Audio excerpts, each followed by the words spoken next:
Voilà, je vous invite à vous asseoir et nous allons, avec cela, entrer dans notre temps de la prédication. Les plus petits ont quelque chose qui est préparé pour eux, je crois qu'ils savent déjà.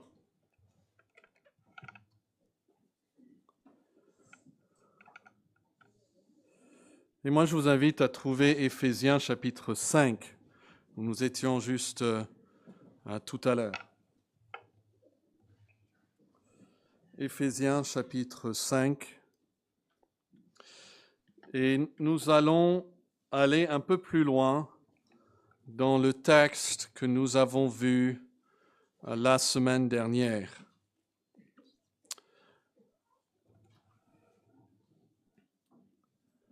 Nous avons vu, peut-être vous vous rappelez, que 2 fois en Éphésiens 5, l'Esprit Saint appelle les croyants à passer d'une communication malsaine à une communication de gratitude, aux actions de grâce. 2 fois, il y a ce changement de la débauche aux louanges du Sauveur. Dans la première fois, il va souligner surtout ce qu'il faut abandonner. C'est les 4 premiers versets. Regardez-le s'il vous plaît, Éphésiens 5. « Devenez donc les imitateurs de Dieu comme des enfants bien-aimés et marchez dans l'amour à l'exemple de Christ qui nous a aimés, qui s'est livré lui-même à Dieu pour nous comme une offrande et un sacrifice de bonne odeur. Que la débauche, ni aucune impureté, ni la cupidité ne soient même pas nommées parmi vous, ainsi qu'il convient à des saints, qu'on n'entende ni paroles grossières, ni propos insensés ou équivoques, choses qui sont contraires à la bienséance. Et voici le bascule donc, qu'on entende plutôt des actions de grâce. La deuxième fois que nous voyons ce changement d'une communication malsaine à une communication sainte et spirituelle, c'est dans les versets 18 à 20. Et là, l'accent est mis sur ce qu'il faut faire et très peu sur ce qu'il faut abandonner. Mais notez-le, Éphésiens 5, 18, « Ne vous enivrez pas de vin, c'est la débauche. » Et maintenant le bascule tout de suite. « Soyez au contraire remplis de l'esprit, entretenez-vous par des psaumes, par des hymnes, par des cantiques spirituels, chantant et célébrant de tout votre cœur les louanges du Seigneur. Rendez continuellement grâce à Dieu le Père pour toutes choses au nom de notre Seigneur Jésus-Christ. » Et nous avons vu une vérité que je ramène à votre attention pour poser un peu le fondement ce matin. C'est que le Saint-Esprit nous appelle à nous engager dans 3 efforts distincts, mais simultanés. Est-ce que vous vous rappelez de ces 3 choses? C'est en Éphésiens 4, les versets surtout 20 à 24. Où il dit, vous pouvez le regarder, « Mais vous, ce n'est pas ainsi que vous avez appris Christ. » Verset 21, « Si du moins vous l'avez entendu et si conformément à la vérité qui est en Jésus-Christ, c'est en lui que vous avez été instruits. » Et vous pouvez mettre un numéro 1 là. Instruits d'abord à quoi? À vous dépouiller. Dépouiller de quoi? Dépouiller par rapport à votre vie passée, du vieil homme qui se corrompt par les convoitises trompeuses. Ça, c'est numéro 1. La deuxième chose, c'est au verset 23, à être quoi? Renouvelé dans l'esprit de votre intelligence. Et au verset 24, vous pouvez mettre le numéro 3, et à revêtir l'homme nouveau, créé selon Dieu dans une justice et une sainteté que produit la vérité. La vérité de Dieu produit en nous la justice et la sainteté. Et donc, nous sommes enseignés ces 3 choses qui sont simultanées. Il faut travailler, si vous voulez, sur 3 fronts au même temps dans la vie chrétienne. On ne peut pas ignorer le premier et aller directement au 3e. On ne peut pas faire le premier et ignorer les 2 autres. Il faut les 3 ensemble. Il faut chercher continuellement à nous dépouiller Il faut chercher continuellement à nous laisser renouveler. Et il faut aussi chercher continuellement à nous revêtir de l'homme nouveau. Et nous avons lu ensemble en Jacques 1, en Romains 13, en Colossiens 3, pour voir ce phénomène dans la Bible. On pourrait lire aussi Romains 12, qui nous appelle à cette même chose, à abandonner certaines choses, à renouveler dans l'esprit de notre intelligence pour pouvoir après faire ce qui est la volonté de Dieu. Ok, ça c'est les trois choses. Et aujourd'hui, c'est plutôt rare, mais aujourd'hui on va se focaliser sur le premier, qui est un négatif. Il faut se dépouiller de certaines choses. Et le premier point que je veux souligner, que nous l'avons déjà vu ensemble, c'est que Dieu nous appelle à nous débarrasser de certaines choses. Ça, c'est le dépouillement là. Il nous appelle à nous débarrasser de toute communication qui ne convient pas à notre condition de saint. Si vous regardez chapitre 5, verset 3, il dit, il faut faire comme il convient à des quoi? Saints. Ça, c'est important. C'est important de noter que parmi toutes les vérités concernant nous-mêmes, que Dieu, par son esprit, aurait pu attirer, envers qui le Saint-Esprit aurait pu attirer notre attention, comme la norme à laquelle nous devons juger notre communication. On pourrait dire, vous qui êtes nés de nouveau, par exemple, vous qui êtes enfants de Dieu, vous qui avez l'esprit en vous, il aurait pu dire plein de choses. Il choisit le fait que nous sommes des saints en Jésus-Christ. Il convient à des saints, dans leur qualité de saints, de se débarrasser de certaines formes de communication. C'est-à-dire, c'est comme ça qu'on doit se considérer. Quand on choisit d'écouter, de regarder, de dire ou de faire quelque chose, il faut se considérer en tant que saint de Dieu. Il y a trois choses dont il faut se débarrasser au verset 3. Il y a la débauche, qui est le mot grec pornéa. Il y a l'impureté, qui parle de tout ce qui est souillé ou sale. Et il y a la cupidité. Et puis il y a trois choses dont il faut se débarrasser au verset 4. Les paroles grossières, des propos insensés et des propos équivoques, c'est-à-dire qu'il peut avoir deux sens. Techniquement, on n'a rien dit de mauvais, mais on sait que derrière, on a bien compris ce qu'on voulait dire. Mais pour faire cela, pour pouvoir faire cela, il y a quelque chose qui est un peu antérieur à cela. Et il serait bien de le souligner. C'est que Dieu nous appelle à accepter son jugement sur les différentes formes de communication humaine. Dieu nous donne un jugement ici. Et c'est à nous de ne pas le disputer, mais de l'accepter. Quel est le jugement qu'il donne? On le voit de deux manières. À la fin du verset 3, il dit qu'il faut faire comme on a déjà vu celui-là, comme il convient à des saints. Il y a des formes qui sont convenables, ça c'est l'idée, pour les saints, d'autres qui ne le sont pas. Et puis à la fin du verset 4, il parle de ces mauvaises formes de communication et il dit que ces choses sont contraires à la bienséance. Ou tout simplement, ces choses sont inconvenantes. C'est-à-dire, il ne cale pas, il ne marche pas. Il appelle à notre logique chrétienne.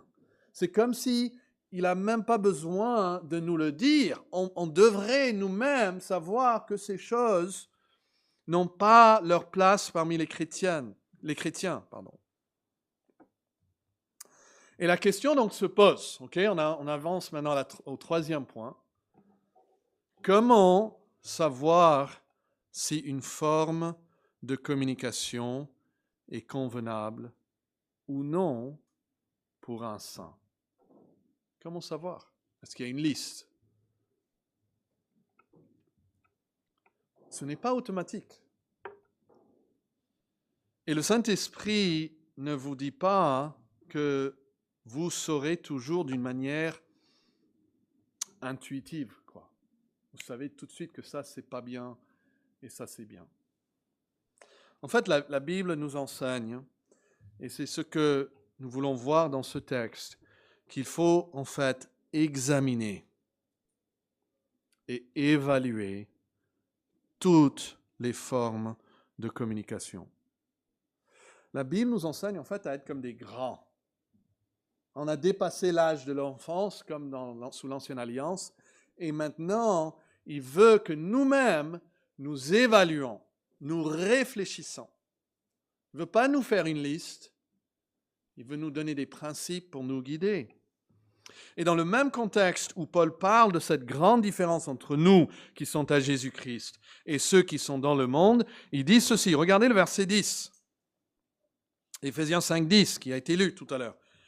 Examinez ce qui est agréable au Seigneur. Il a dit, il y a la lumière, il y a les ténèbres. Examinez, à vous, examinez. C'est un commandement. La Semeur dit comme des enfants de lumière, efforcez-vous de discerner ce qui plaît au Seigneur. Vous voyez, il y a une activité, il y a même une énergie qui est donnée. Efforcez-vous de discerner ce qui plaît au Seigneur. Ce n'est pas automatique. Et trop de chrétiens se fient simplement et complètement à leur intuition. Ça les semble juste ou ça leur semble mauvais. Et donc, ils vont le rejeter ou l'accepter selon ce qui bon leur semble, sans prendre ce commandement au sérieux. Notez-le au verset 10 qui dit qu'il faut examiner. Ça, c'est le terme biblique. Tout ce que le monde vous offre. Et Philippiens chapitre 10 va plus loin. Il utilise ce même verbe pour discerner. Il dit qu'il faut discerner les choses les meilleures. Pas seulement acceptables, mais les choses les meilleures. Et donc, nous limitons à tort l'application de ce texte si nous l'appliquons uniquement à la communication de paroles. Il y a dans la Bible et dans la vie, on le sait même, il y a dans la vie, il y a d'abord la communication verbale, n'est-ce pas? Ça, ça repose sur l'utilisation de mots, de langage, pour transmettre des messages. Il y a aussi la communication visuelle, ok, qui est bonne et qui est mauvaise aussi. Prenons la pornographie. La pornographie, c'est une communication non verbale, mais visuelle.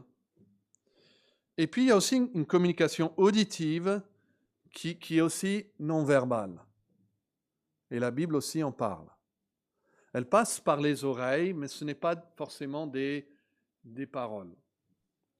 Et là, on peut penser principalement à la musique. Donc, nous avons parlé de la communication verbale la semaine dernière. Je ne vais pas parler de la communication visuelle, quoique c'est extrêmement important. Mais je vais vous montrer dans ce passage même où ça parle de la communication auditive, la musique. Et il faut comprendre que, en fait, les chants du monde même sont avec nous depuis le début de l'humanité. Genèse chapitre 4, avant le déluge. Les enfants de Caïn se sont mis à chanter et à jouer des instruments. Et donc, il n'y a tout simplement aucun groupe ethnique sur la terre qui puisse se souvenir d'une époque antérieure à la musique ou au chant. Ça a toujours été avec nous, toujours été avec nos pères et nos ancêtres. Mais les cantiques, avec leur musique, font partie de la communication qu'il faut évaluer. Notez ici en Éphésiens 5, versets 18 et 19. Ne vous enivrez pas de vin, c'est la débauche. Soyez au contraire remplis de l'esprit. Et puis il dit ceci. Entretenez-vous par des psaumes, par des hymnes, par des cantiques spirituels, chantant et célébrant de tout votre cœur les louanges du Seigneur. Alors d'abord ce mot « entretenez-vous ». Second 21 dit simplement « dites-vous ». Dites-vous des psaumes, des hymnes, des cantiques spirituels. C'est en fait un simple mot qui est souvent traduit « parler ». On le voit 3 fois dans l'Épître aux Éphésiens. Si vous voulez reculer au chapitre 4, verset 25, il dit « C'est pourquoi renoncez au mensonge et que chacun de vous parle ». C'est ce même mot. Parle, l'aléo, parle selon la vérité. C'est traduit aussi « parler » en Éphésiens 6, verset 20. Mais en chapitre 5, verset 19, on parle ou on communique. C'est pour ça d'ailleurs qu'en français, ils n'ont pas voulu trop utiliser ce mot « parler » parce que c'est une communication qui n'est pas forcément avec des paroles. Parce qu'on parle par des hymnes, des cantiques spirituels. On parle en chantant. Et ce n'est pas n'importe quel cantique, c'est des cantiques, si vous regardez, il faut évaluer pour savoir s'ils sont des cantiques spirituels ou non. Donc, vous voyez de manière évidente ici, parler par des psaumes, parler par des cantiques, parler par des hymnes, est présenté comme une forme de communication. C'est le même mot pour parler. On communique par ces choses. Et par conséquent, tous les principes qui régissent les paroles doivent régir aussi nos chants. On va éviter toute parole corrompue, dit Éphésiens 4. Éviter toute parole doit être une parole de vérité. On ne doit pas se glorifier nous-mêmes, on doit édifier autrui, etc. Et il nous parle de cantiques spirituels. Alors c'est très rare qu'on parle des chants ici, mais il me semblait que ce serait un bon moment de expliquer certaines de ces choses selon la Bible. Il est dit, c'est la phrase du Saint-Esprit, des cantiques spirituels. Alors pour un parallèle, pensez, vous n'avez pas besoin de chercher, mais pensez à 1 Corinthiens 3, verset 1, où Paul utilise ce même mot spirituel pour qualifier des personnes. Okay, il y a des personnes. Et il dit, il y a des personnes qui sont spirituelles. Et ici, en Éphésiens, il y a des cantiques qui sont spirituels. Mais en 1 Corinthiens chapitre 3, il oppose les hommes spirituels à quoi? Aux hommes charnels. Des hommes charnels, ou littéralement des hommes de la chair. Donc, une compréhension normale, puisque c'est le même auteur divin, mais même humain, et de voir une opposition similaire ici en Éphésiens 5, 19. Les chants spirituels, donc, seraient contrastés à des chants charnels, ou des chants centrés sur des désirs terrestres. Et on pourrait donc reprendre Éphésiens 5, 4 et dire comme ça, qu'on n'entende ni chansons grossières, ni cantiques insensés ou équivoques, choses qui sont contraires à la bienséance. Et normalement, il suffit de parler simplement des paroles, de la plupart des chants du monde pour réaliser que Dieu veut que ces cantiques ne soient même pas nommés parmi vous, ainsi qu'il convient à des saints. Mais il y a aussi dans le texte la musique. C'est les cantiques avec leur musique qui font partie de la communication. Et en fait, il y a 5 mots, là, au verset 19, qui nous parlent forcément de musique. Il y a 3 substantifs et 2 verbes. Okay? Regardez-le, verset 19. Entretenez-vous, ou parlez, communiquez, juste dans le sens le plus large, par des psaumes. Bon, c'est un mot qui parle de chanter. C'est peut-être le moins clair pour la plupart. Mais aussi par des quoi?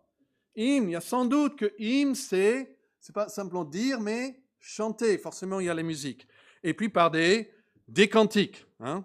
Donc il y a des psaumes, des hymnes, il y a des cantiques. Et un cantique est forcément une chose, pas deux. Hein. Un cantique, c'est parole et musique. Il y a deux choses pour faire un cantique. Et Paul ici ne dit pas un cantique avec des paroles spirituelles. Il ne dit pas ça. Mais il dit chanter un cantique qui est forcément deux choses, parole et musique ensemble, et que ce cantique soit spirituel. Donc, spirituel doit s'appliquer aux deux parties, vous voyez, partie musicale ainsi que la partie des paroles, des chants spirituels. Et ce mot spirituel, on peut le contraster avec charnel, mais aussi, parce que ça parle du Saint-Esprit, hein, c'est ça le contraste entre le Galates 5, c'est la même chose. Marcher selon l'esprit ou selon la chair. Ça, c'est le contraste. Un chant de l'esprit ou un chant de la chair. Mais on voit aussi que ça nous affecte nos esprits. Un cantique spirituel, hein, qui par sa nature est spirituel, influence forcément l'esprit de ceux qui l'écoutent. Et notez aussi dans ce verset, un autre élément marquant, c'est l'expression célébrant ou chantant, on le verra tout à l'heure, chantant de tout votre cœur. Et le Seigneur Jésus nous l'a dit, hein, que ce qui sort du cœur doit être surveillé de près. Donc ces chants, en fait, sont des chants du cœur. Donc nous voyons que les cantiques, avec leur musique, exercent une influence directe sur l'esprit, c'est un chant spirituel, et relèvent également de ce qui émane du cœur. En fait, ça nous touche au plus profond de notre être. Elle ne donc doit pas être prise à la légère. Donc on a vu les trois mots, psaume, hymne, cantique, et puis il y a deux verbes. Vous voyez ça aussi? Donc ça nous donne 5. Regardez verset 19 encore. Chantant et célébrant. Chanter. Bon, c'est clair que ça c'est la musique. C'est le mot qu'on retrouve en Apocalypse où il chantait un cantique nouveau. Et puis dans le second, il dit célébrer. Mais en fait, c'est juste un autre synonyme pour chanter. Célébrer. Le mot, littéralement, on peut parler de frapper les cordes ou les accords d'un instrument, pour jouer sur un instrument à cordes, ou pour chanter de la musique. Le même mot, je vous lis le même mot, traduit en Jacques 5, 13. Quelqu'un est-il dans la joie, et c'est traduit comme cela, qu'il chante des cantiques. C'est le mot chanter des cantiques.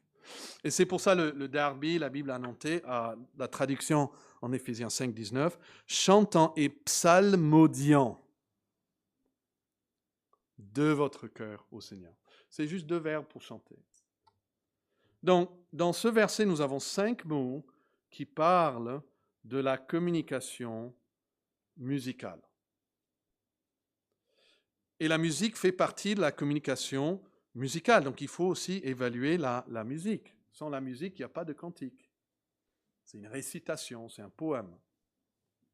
Et quand vous regardez dans l'Ancien Testament, vous voyez que la musique est souvent utilisée pour le bien, mais aussi pour le mal. Hein, juste pour vous donner quelques exemples. En Exode 32, Josué et Moïse, ils descendent de la colline et il entend des cris. Il dit, les gens poussent des cris. Et lui il se dit, peut-être il y a la guerre. Et Moïse lui dit, en descendant, hein, il regarde et il dit, non, en fait, c'est pas la guerre. Il n'y a pas la guerre. Ce sont des gens qui chantent. Et ils étaient là autour du veau et c'était leur culte qu'ils avaient probablement reçu des Égyptiens, où ils dansaient et chantaient en adorant cette idole. Lorsqu'on incite les gens à adorer la statue d'or à Babylone, on joue de la musique. La musique est associée en Ézéchiel 26 à la dépravation de la ville de Tyr. En fait, Dieu promet de réduire la musique au silence. Dans une autre prophétie, cette fois-ci en Ésaïe, chapitre 23, la musique est associée à un outil de séduction. Ça parle du chant de la prostituée. Amos en parle aussi, mais j'en passe. Et ça démontre que la musique est un don de Dieu, mais elle peut être détournée pour servir aussi de mauvaises causes. Et la musique, donc, est une forme de communication auditive et verbale qui joue un rôle unique et puissant dans l'expression et dans la transmission d'émotions et des idées. La musique utilise des éléments spécifiques. Ceux qui connaissent la musique savent qu'il y a plusieurs éléments importants. Il y a la mélodie qui peut exprimer des différentes émotions, la tristesse, la nostalgie, la joie.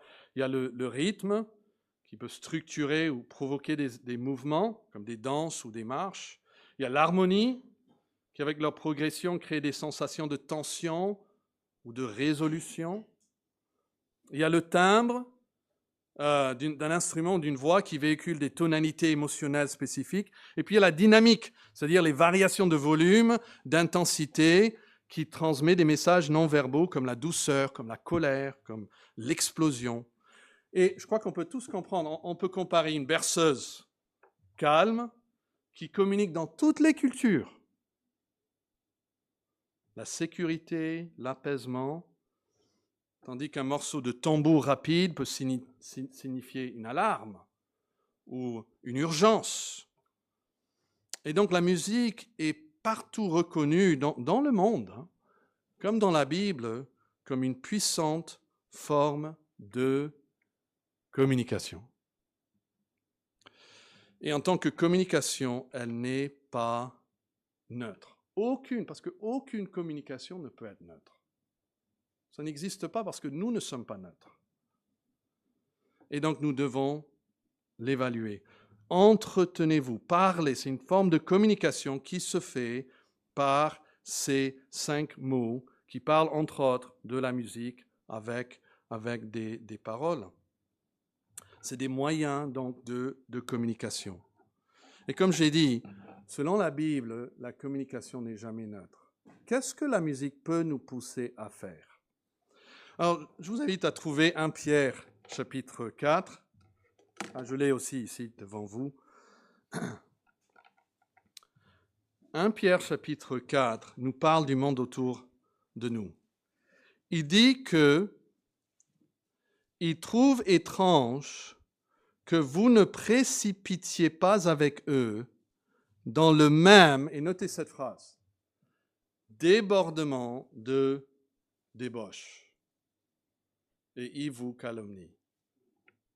Il y a 2 mots dans cette expression, débordement de débauche. Le premier mot, c'est le mot pour déluge.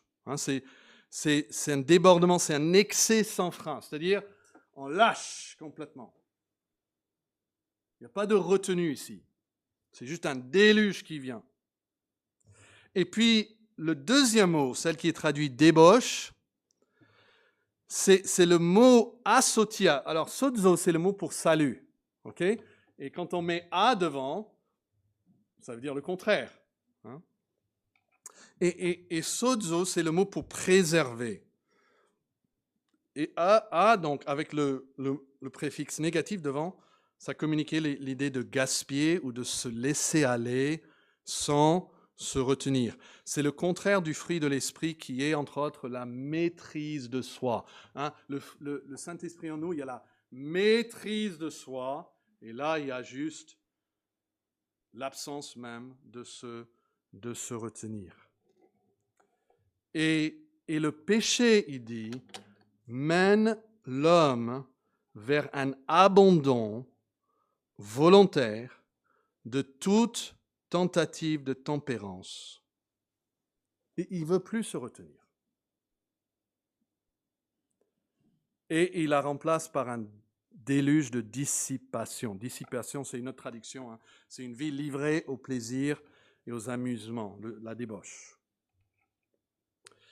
Alors, en Éphésiens, notre texte parle de communication qui ne convient pas à un saint. Parce qu'entre autres, cette communication peut nous pousser vers ce relâchement, ce déluge de débauche. Et la musique est une forme de communication. Et donc, il ne faut pas s'étonner de découvrir qu'il existe des formes de communication musicale qui ne conviennent pas à un saint. Rappelez, c'est ça qu'il faut retenir. Nous sommes des saints. La musique qui convient à un message de sainteté et de crainte de Dieu. Ça, c'est un message, une forme qui convient à des saints. Et il y a la musique qui correspond à un appel à s'abandonner au plaisir et à la chair. Tout le monde nous dira. Parfois les chrétiens le disputent, mais pas le monde. C'est une caractéristique bien reconnue de beaucoup de musique moderne qu'elle nous emporte dans cette direction d'abandon au plaisir charnel. Alors, juste un exemple. Est-ce qu'une boîte de nuit est associée à la musique classique? Et si on leur disait, vous savez, j'ai appris que la musique est neutre, elle n'a aucun effet sur notre esprit, donc pouvez-vous juste jouer de la musique classique? Est-ce qu'ils vont être d'accord? Ils ne vont pas être d'accord. Parce qu'il y a des styles de musique qui ne sont pas convenables à ce que la boîte de nuit recherche. Pour eux, ce n'est pas convenable, en fait. Ça ne va pas servir leur fin. Alors, j'ai demandé à ChatGPT pourquoi les boîtes de nuit n'ont pas la musique classique. Et la réponse que j'ai reçue, entre autres, c'est que les clubs cherchent à créer une atmosphère où les gens peuvent socialiser, se divertir et se lâcher. Ça, c'est la réponse du monde. Ils veulent cette atmosphère où on peut se lâcher. Pas la maîtrise de soi, mais se lâcher. Voici un titre d'un article dans le journal Ouest France, donc c'est un grand journal de la France. Le titre dit ceci: un mélange de boîte de nuit et d'homélie. Bienvenue dans une méga church évangélique. Et ça parle à une église évangélique ici en France, et ça cite le pasteur qui l'assume. Le pasteur dit ceci: l'office est un mélange de boîte de nuit au niveau de la musique et lumière, un mélange de talk show au niveau de l'entretien que je mène avec une personnalité invitée, et l'homélie ressemble à une one-man show. Voilà, donc il le revendique même. On est un peu loin d'Hébreux 12, 28 et 29 qui dit « Rendons à Dieu un culte qui lui soit agréable. » Avec quoi? Piété. Et quoi d'autre? Crainte. Le mot pour révérence, respect.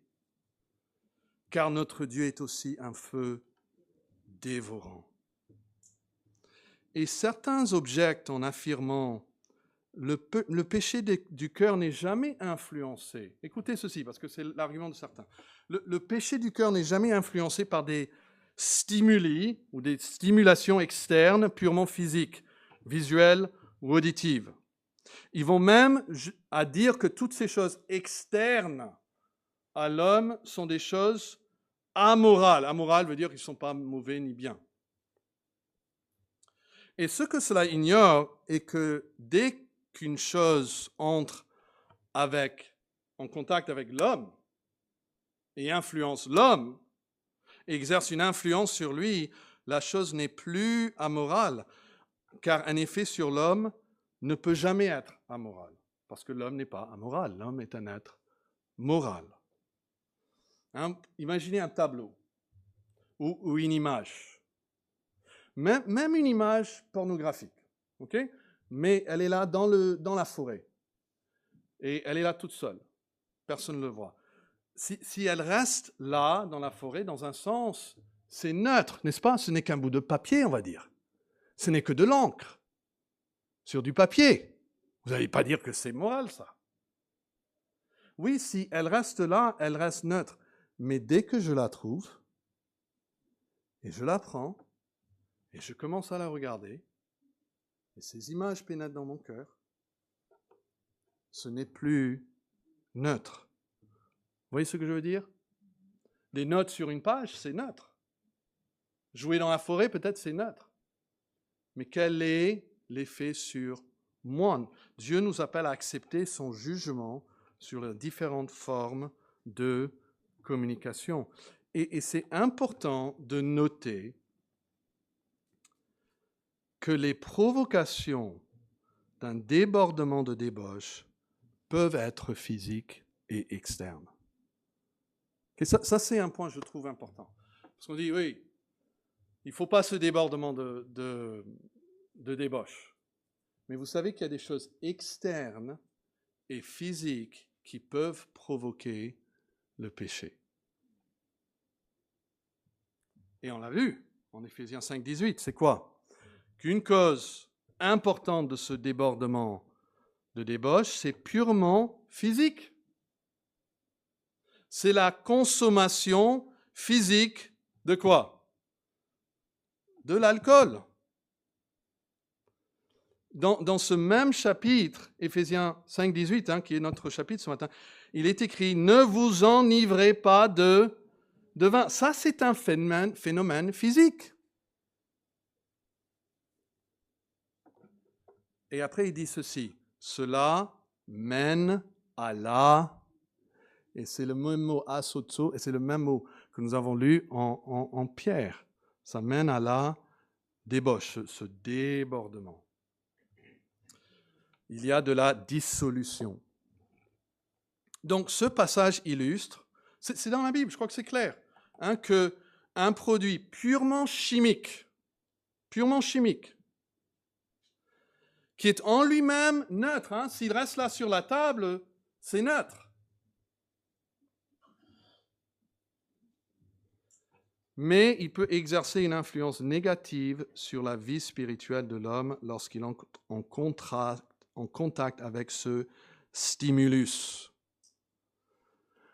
Est-ce que nous acceptons ça? Que Dieu lui-même crée ce lien indéniable entre les aspects physiques du monde autour de nous, en l'occurrence la composition chimique du vin et ses effets sur le corps lorsqu'on le consomme, et les dimensions morales et spirituelle de la vie d'un individu, qui est la débauche ici, ou la dissipation. Donc, une action apparemment anodine, comme boire, peut entraîner des conséquences profondes et nocives sur mon esprit. Et ce lien, donc, entre le physique et le spirituel invite une vigilance accrue, même dans le choix de nos boissons. Mais je crois qu'on est d'accord qu'il existe d'autres éléments physiques, qui soient nutritionnels, visuels, sonores ou une autre nature, qui peuvent influencer nos vies spirituelles. On pourrait penser à d'autres. Par exemple, prenons les stupéfiants, les stimulants toxiques, qu'on appelle les drogues. Là encore, une substance physique, même inhalée par le nez simplement, peut avoir des conséquences profondes sur les dimensions morales et spirituelles de ma vie. Et cela s'explique encore par la nature de l'homme qui est à la fois, l'homme est à la fois quoi? Physique et spirituel. Tout ce qu'on fait, c'est dans le corps. Donc rien n'est neutre. Mais les stimulants ne se limitent pas donc aux substances chimiques introduites dans le sang. Il y a d'autres formes aussi, celles qui agissent par les moyens purement sensoriels.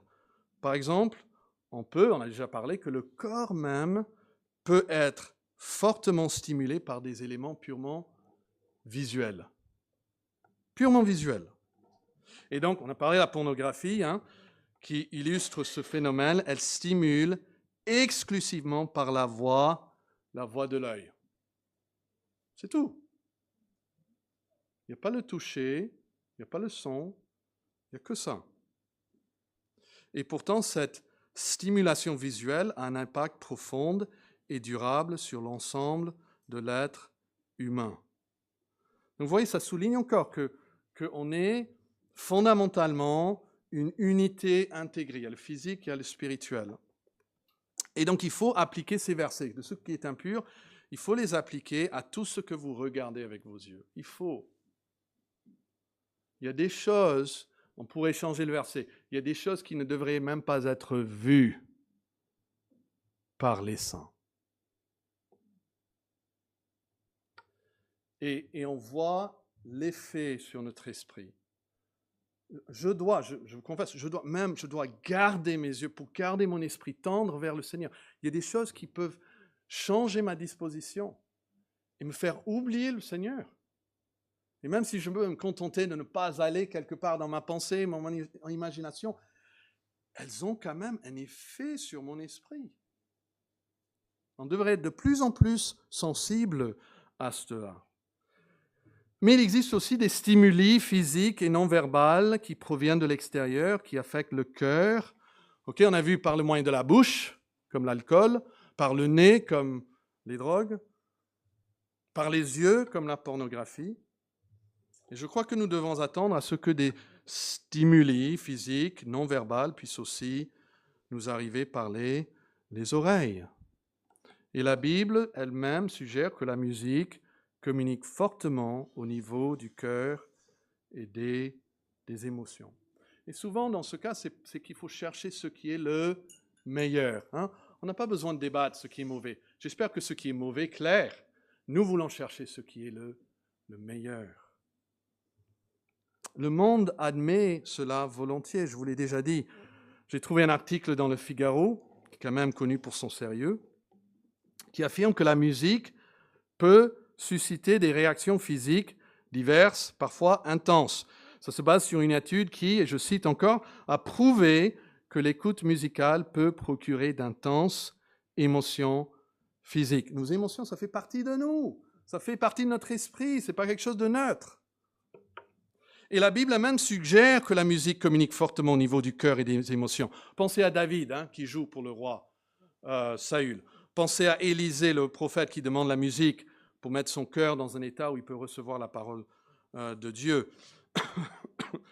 Et je vous encourage à évaluer votre musique que vous aimez et vous demander si elle vous pousse davantage vers la maîtrise de soi, qui est après tout un fruit de l'esprit, ou au contraire vers un abandon de soi en encourageant des sentiments purement charnels. Alors, je ne suis pas là pour vous donner une liste, mais vous avez l'obligation divine, c'est dans ce contexte même de communication où nous avons l'obligation d'examiner et de trouver les formes de communication qui plaisent au Seigneur. La musique, même le son de la musique, devrait nourrir notre esprit, devrait renforcer notre relation avec Dieu, devrait encourager des comportements alignés avec des vertus chrétiennes, telles que la joie, ou la paix, ou la patience, ou la bonté, ou la fidélité, ou la maîtrise de soi.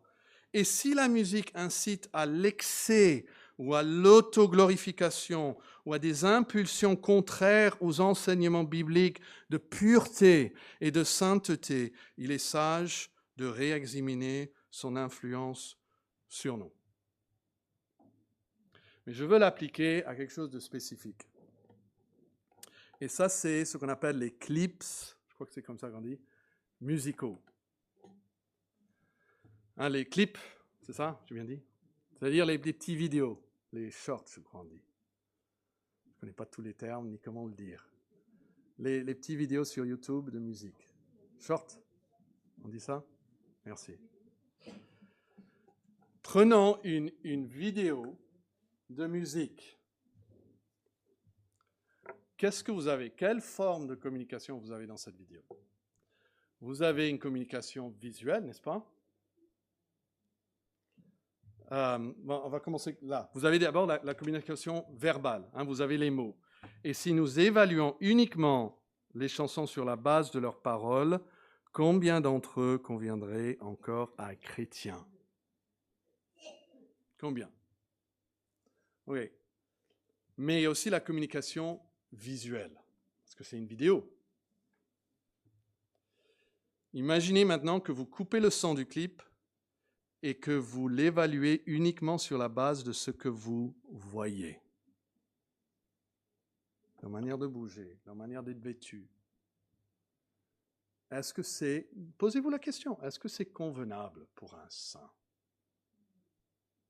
Juste posez-vous cette question. Et puis, vous avez aussi la communication auditive non verbale, c'est-à-dire la musique. Et la musique est, tout le monde le reconnaît, elle-même une forme de communication puissante, même s'il est non verbal, comme l'image est non verbale. Mais vous mettez ces trois formes de communication délibérément conçues pour fonctionner en parfaite synchronisation, hein, c'est comme ça qu'ils font. Ils sont bien synchronisés, le visuel, les paroles, la musique. Et vous obtenez une communication qui est puissante sur l'effet sur votre esprit. Et peut-être vous ne le reconnaissez pas. C'est comme les gens qui, dans les camps nudistes, hein, après un certain moment, voilà, ça ne fait rien, parce qu'ils se sont habitués. Peut-être vous vous êtes habitués. Mais il y a certaines personnes qui passent des heures à faire ça. Vous savez ce que c'est?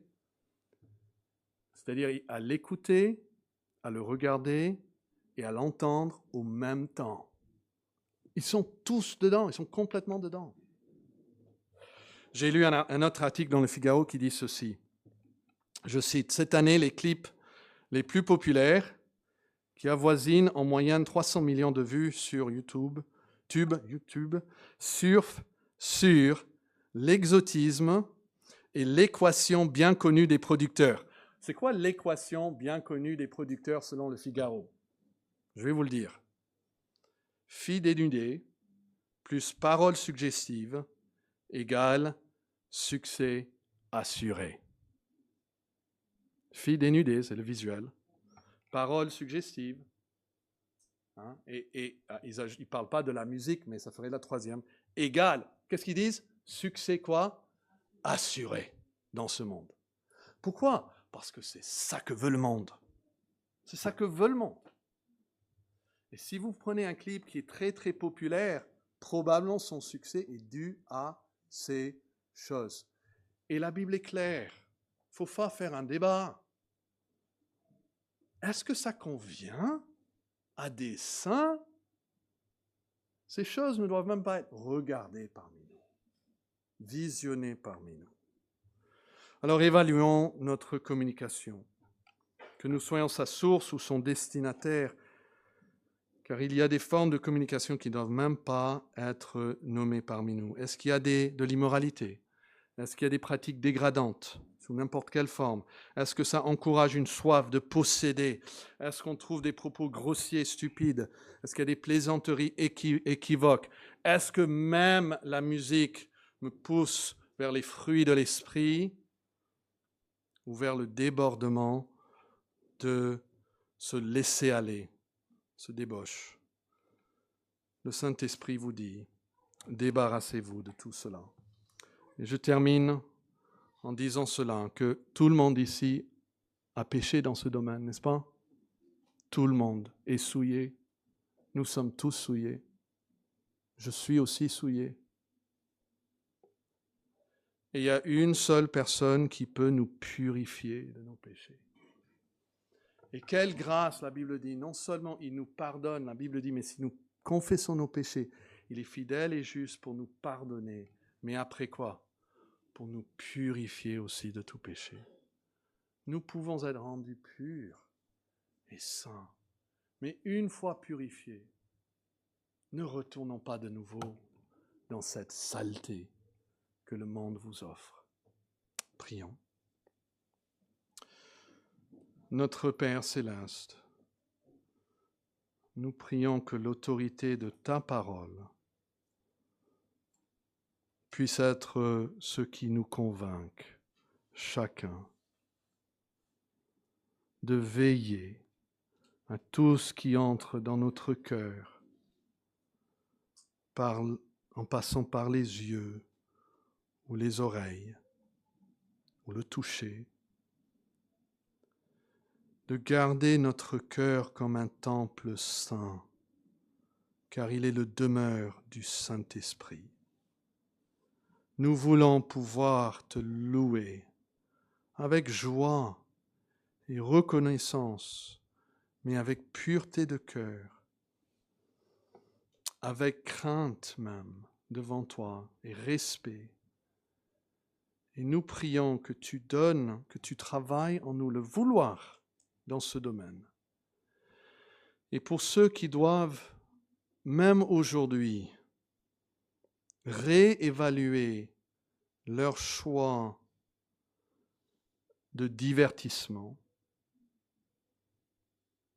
les clips qu'ils regardent, les films qu'ils visionnent, la musique qu'ils écoutent, qu'ils le font non par un sentiment d'obligation, de loi morale, mais par amour pour toi et par ce désir de marcher toujours plus près de toi et de tourner notre dos encore plus à ce monde qui est ténébreux et de marcher dans la lumière.